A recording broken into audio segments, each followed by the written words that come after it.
Hey y'all, I hope y'all are doing fantabulous today. You know where I'm going. Yes, I am.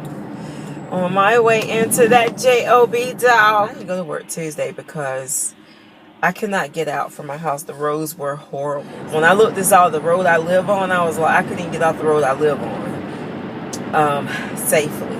And I had seen so many people, y'all, slide in the ditch. It was across the street from my house is another subdivision.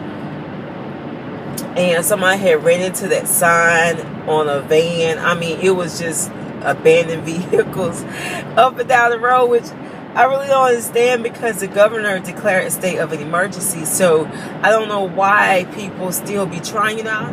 And it's sad because people that don't have to go anywhere won't stay off the roads. You know, it'd be people trying to go shopping. I remember when I worked at Cato's. Lord, this has been so long ago. But I worked at Cato, and it was snowing, and it was getting pretty rough outside. So you know how retail is, keep them stores open. So I was an assistant manager at the time, but I was like, yo, I'm not gonna stay here much longer because it is getting really bad out there. So, but it was crazy because people were coming in shopping. I'm like, why are these people not at home trying to get out the snow or whatever instead of coming into a freaking store shopping? Because really, truthfully, if you know, and these weather people, they be forecasting this stuff, y'all, so much ahead of time that people ought to know. In which I always keep enough food in my house. I never have the problem that I don't have no food in my house to eat. I guess I'm from the old school. I don't know. But I'm going to have some food if I ain't got nothing else, child. Trust and believe. I'm going to have some food. So, you know, for people to be running, I can see you run out of milk. You know, you run out of bread. But even still, I don't really eat that much bread. Now, my husband, I'm going to tell y'all the truth. That is a bread eating machine. Do you hear me? That sucker could probably eat. My husband probably could eat a loaf of bread in like 2 days and a half. That half is pushing it. And I used to love bread. I used to eat so much bread, but I don't even eat bread like that. I mean, it's been years since I stopped eating bread like that. Because I realized I could eat. Y'all remember being a kid, you would ball your, I don't know if y'all did this, but I would take a piece of light bread. I don't know why, it just was so good, and ball it up. I had to ball it up and get it real tight and eat the bread like that. It's the craziest thing, but I just remember that. And it's so crazy because it's like, why did we do that? You know what I'm saying? Why did we just have to ball that bread up, get it as tight as you could get it, and just start eating it like that? I don't know. Maybe it lasted longer. It tasted better. I don't know. But it was crazy. I don't know. One of my sons, the one I always go get all the time, he wanted me to come see him this weekend. So I might go see him because I hadn't seen him since Christmas night, child, when I packed him and them kids and his girl up. Took them to the crib. Because y'all know, like, when you get used to not having small kids around and then you have small kids in your house, you like, it be about to drive you crazy. I'm talking about small kids where they cry all the time. That cry, I don't mind children, but I can't stand no crying children. I can't stand no grown children. Not saying his children are grown, but I'm just saying those are two type of kids I can't fool with them. Till they been with me all week, y'all. They have been out of school all week long. She will not go home.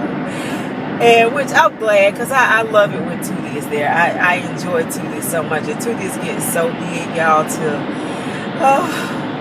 I am savoring these last years of, you know, she's 10 now, but y'all know that 12 will come, 14 will come. When she get 14, you know, hey, because I got some 12 or 14-year-olds, and they, you know, waiting on my daughter to have this baby. I think I call her every day, you hurting yet? You hurting yet? And she's like, no, Mom. She said, everybody call me, ask me, am I hurting?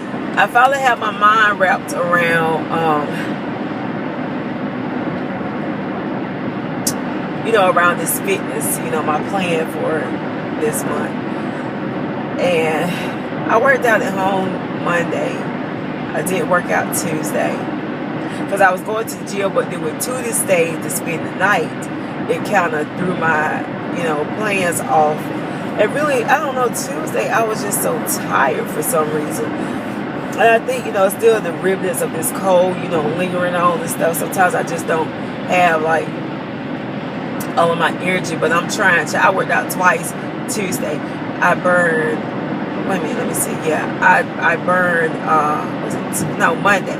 I burned, I walked over 15,000 steps Monday. So I was in the house. But it's just like, how does somebody burn that many steps in a house? I'm like, hey. But I worked out twice, so that did help me out a lot. It's slow and steady, y'all. That's how I was last year. That's how I am this year. That's how I wish. Sometimes, do you ever, now that you're getting older,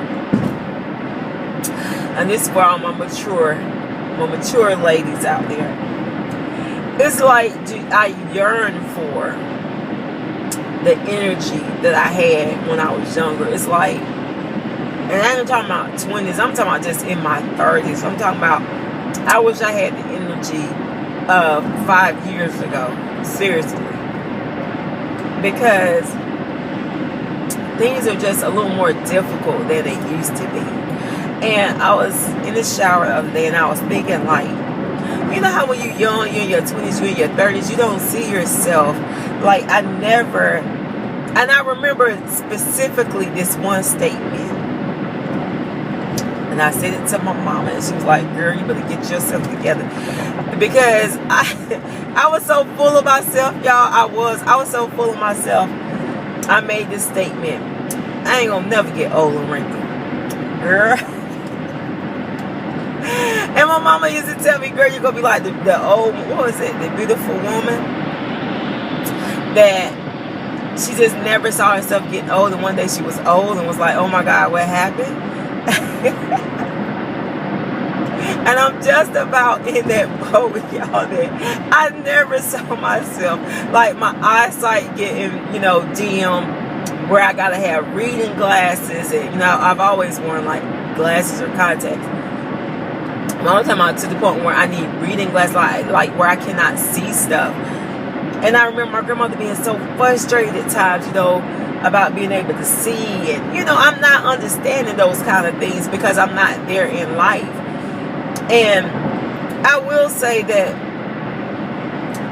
there's some things that you just take for granted because you never think about those things not being there. You know what I'm saying? Things such as your eyesight, things such as, I can imagine your hearing, things such as, just your appearance, and when it comes upon you, and especially if it sneaks upon you, you're like, oh my God, what happened?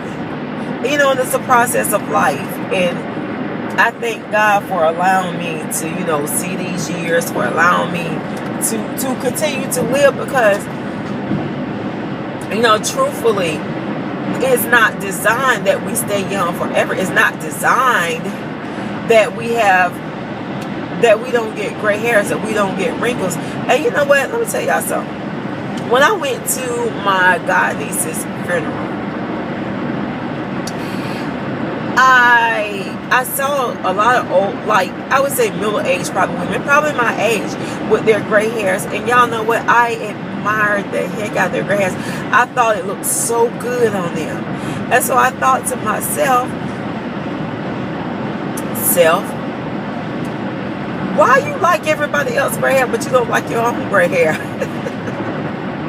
Right? How many of y'all ever done that you find beauty in gray hair on other people? And I tell my husband that all the time because he's always coloring his, beard or his hair or whatever. And I'm like, you know what? It makes you look so distinguished. Why do you color your hair? I hate when you color your hair. But I color my hair. So it's like, really, T? Get it together, yo. So, I don't know. I've been looking lately. But it makes you take a look at yourself.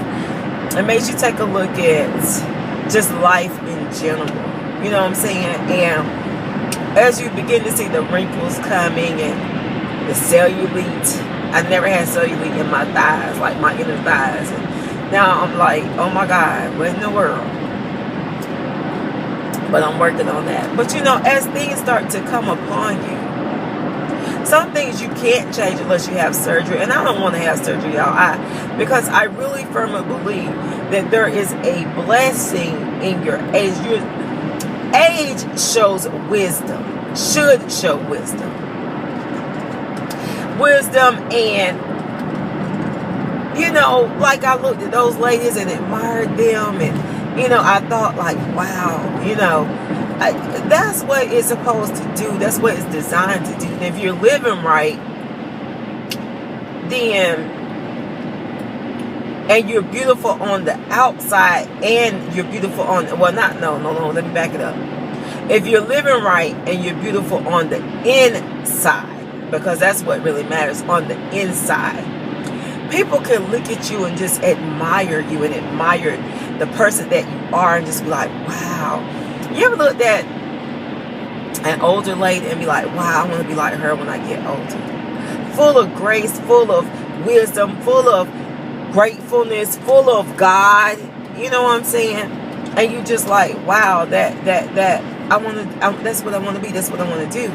So it's really kind of, not saying that I'm not going to ever dye my hair again, but all these things have kind of given me a new appreciation and a different outlook on my graying, my wrinkles. I've been going through this for a while, thinking about it for a while. God designed it that we age. He did. And if you continue to live, you're going to age. So, we got to find ways to embrace our aging.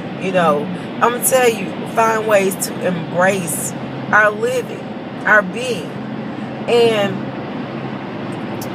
I'm trying to really wrap my mind all around the graying concept, because it's here. It's coming. It's here. And we got to be able to deal with these things, and feel good about the grays. Feel good about the wrinkles. Because, child, let me tell you something. Some folk didn't make it and won't make it to get gray hair and get wrinkles. So it is a blessing indeed that God let us live on to see these things happen. And I don't know, I was just thinking about that the other day when I got in the shower. And y'all know how you just look at yourself and be like, wow.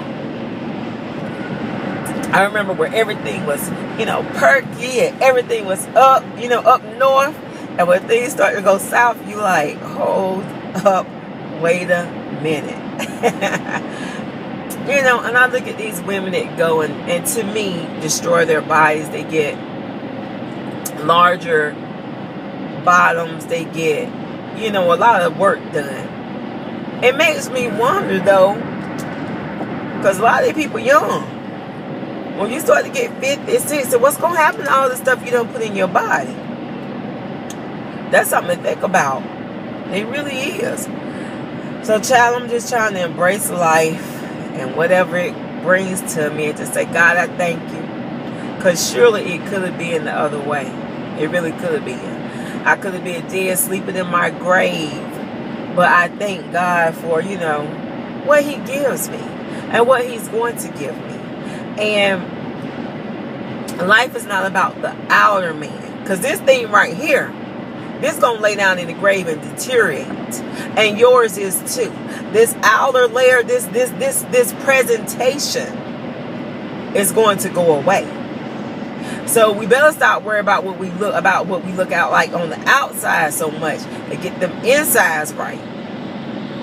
Get your heart right, get your mind right. You know what I'm saying? And that's for me too. When I talk to you, I'm not just talking to you. I'm just, because it's for me too.